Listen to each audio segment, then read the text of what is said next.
Cuando por primera vez llegué a este lugar y me establecí en la cueva en que actualmente vivo, deseaba tener planificado y establecido correctamente todo lo que yo necesitaba y tenía que hacer, para así tener estructurada mi vida en todas las cosas que como monje necesito.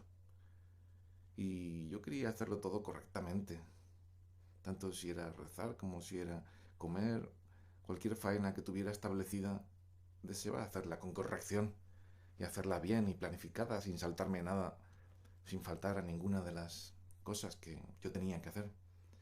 Después, poco a poco, fueron pasando los años y me di cuenta de que todo esto, la planificación excesiva, la estructuración de todo, no era lo más importante.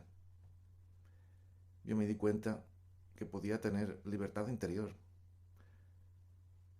una libertad interior que me movía solamente a tener en consideración las cosas más importantes y centrar mi vida no solamente en las cosas exteriores y en las necesidades exteriores, sino tener una jerarquía de valores y normas, sobre todo centrándome en lo más importante que era mi vida interior, porque las cosas exteriores y las normas, los modos, las formas, son métodos y reglas, pero que son importantes en cuanto a que te conducen a la más importante de todas ellas, que es crecer y enriquecerte en tu vida interior.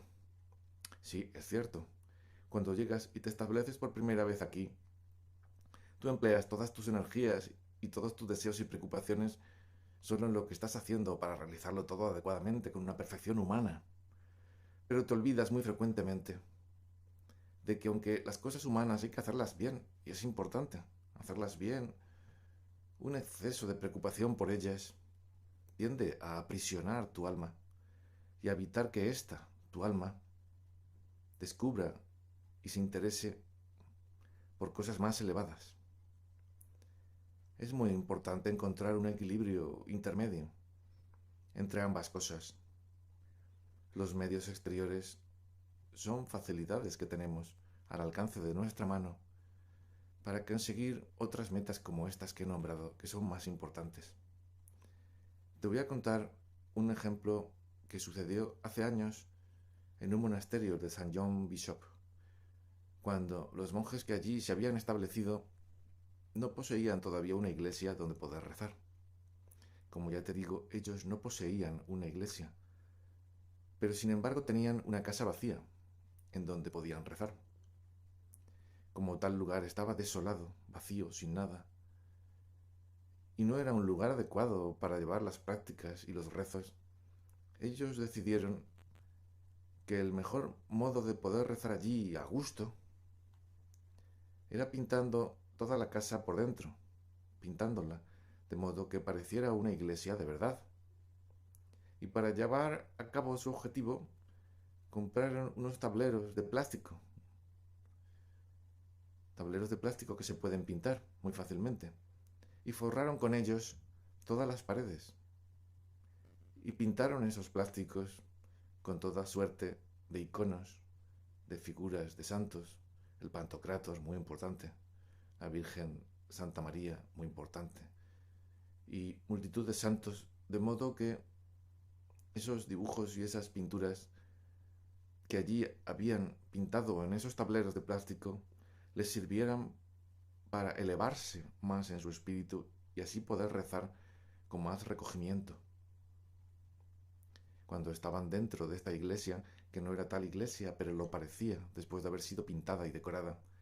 Así con este ejemplo, puedes comprender fácilmente que lo importante no está en lo que tengas y en la realidad de las cosas que tienes establecidas, como en este caso esta iglesia, que era ficticia por dentro, sino que los medios que posees siempre están orientados a otros fines más elevados, que en este caso es poder tener ese recogimiento, ese nivel que te permita rezar con serenidad y profundidad y llevar las prácticas religiosas que tienes que hacer como monje. Cuando tú estás dentro de una iglesia, Y esto es otro tema. Tú te sientes lleno del Espíritu Santo que hay en ella. Todas las figuras santas que allí están representadas en forma de iconos son motivo para que tu alma se engrandezca con todo lo que ves allí, dentro de una iglesia, que para los ortodoxos es el propio cielo, la representación del propio cielo. Cuando tú estás dentro de una iglesia piensas que estás en el propio cielo, pues así está con ese detalle y ese cariño decorada.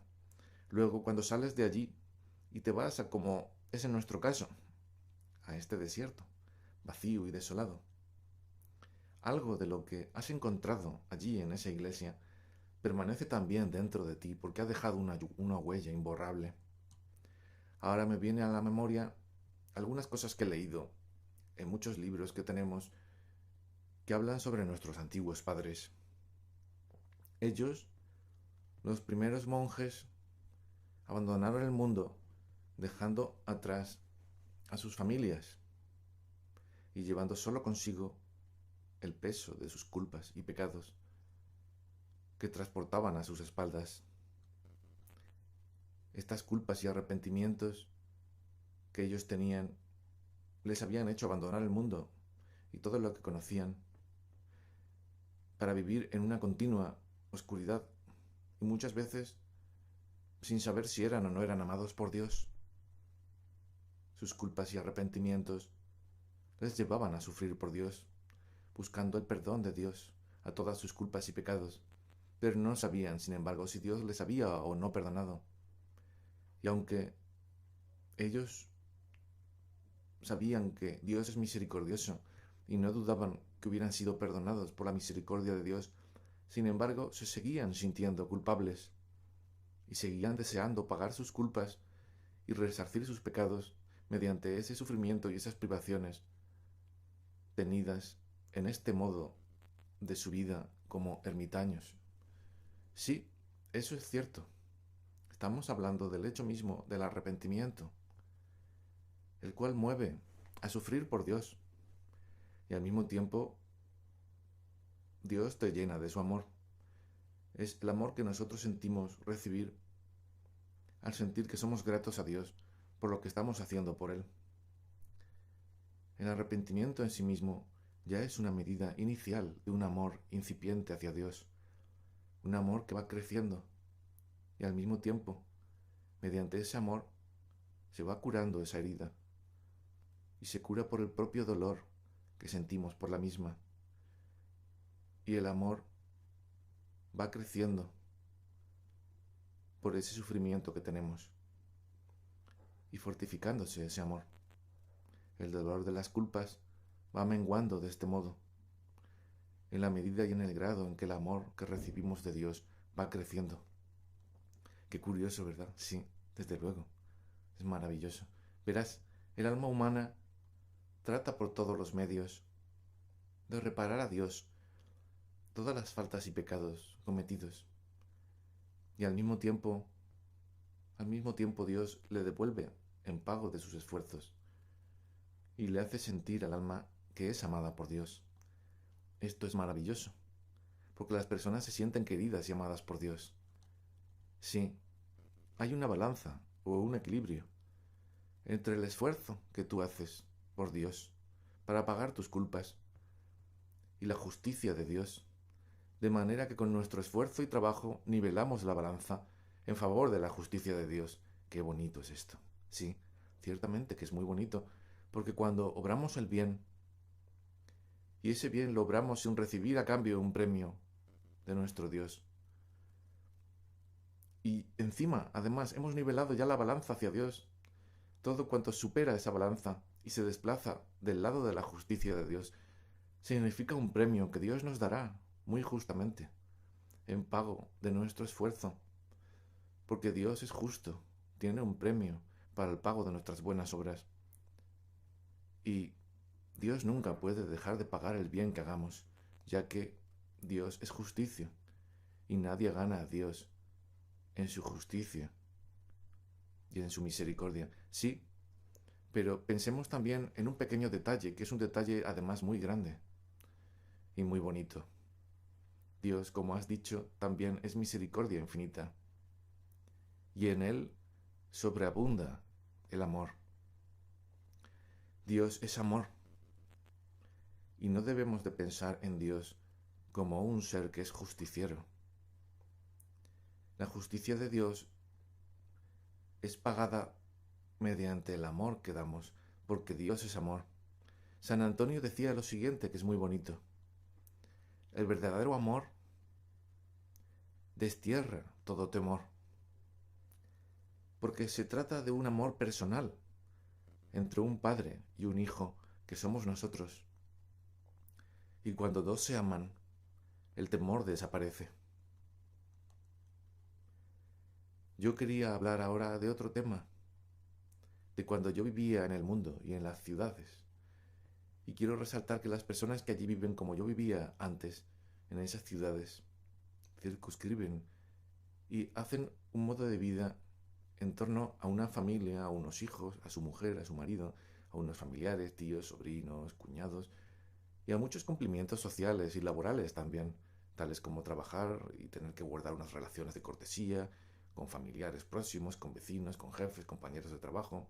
En fin, hay una serie de circunstancias que te obligan cuando vives en el mundo y en el medio social. Y evidentemente hay también una cortesía cristiana que no dejas de hacer siendo con ellos pues agradable, tratándoles con cariño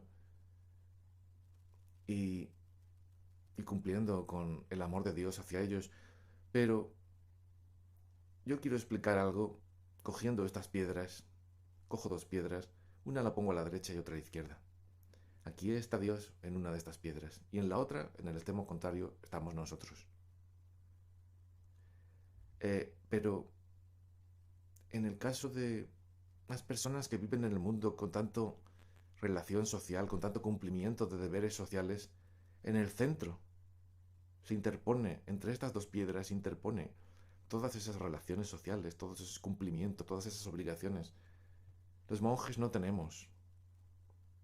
Echamos esa pared que está entre Dios y nosotros para tener más cerca el oído de Dios, sin esas barreras que son las barreras del mundo. Bien es cierto que una persona del mundo me dice, yo escucho a Dios, yo oigo a Dios y sé lo que quiere porque Dios se comunica a todos, con todos. Pero yo elegí como monje, y es mi testimonio, elegí quitar esa barrera intermedia para escuchar con más profundidad y oír con más fuerza la voz de Dios en mí. Sí, eso es cierto, nuestro deseo como monjes es no interponer nada entre Dios y nosotros, de modo que podamos aquí en la tierra estar y oír lo más fuerte y lo más cerca posible a Dios.